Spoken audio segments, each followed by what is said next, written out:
સૌને મારા જય અંબે. આવતીકાલથી જે ભાદરવી પૂર્ણિમાનો મહામેળો શરૂ થઈ રહ્યો છે તેમાં મોટી સંખ્યામાં માઈ ભક્તો પધારનાર છે. જેટલા પણ માઈ ભક્તો અહીંયા આવે છે એ મોટી સંખ્યામાં અહીંયાનો જે પ્રસાદ છે, માતાજીના આશીર્વાદ સમો પ્રસાદ જે મોહનથાળ આપણે બનાવીએ છીએ એ મોટી સંખ્યામાં લઈ જતા હોય છે. તો એના માટેની આપણે તૈયારીઓ અને શરૂઆત આપણે એનો શુભારંભ ગણેશ ચતુર્થીના દિવસથી જ કરી દીધેલો છે.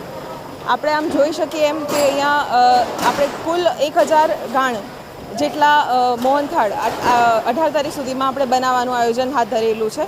જેના માટે કુલ આપણે 1.5 લાખ કિલો ખાંડ, 1 લાખ કિલો બેસન, 200 કિલો જેટલો ઇલાયચીનો પાવડર અને 5000 ડબ્બા જેટલો ઘીનો સપ્લાય આપણે ઓલરેડી પ્રોક્યોર કરેલો છે. અને આપણે આ બધાની ગુણવત્તા પણ સારી જળવાઈ રહે એના માટે એનું ટેસ્ટિંગ અને સેમ્પલિંગ પણ થઈ ગયેલું છે અને એ બધા સેફ છે. એના પછી જ આપણે એને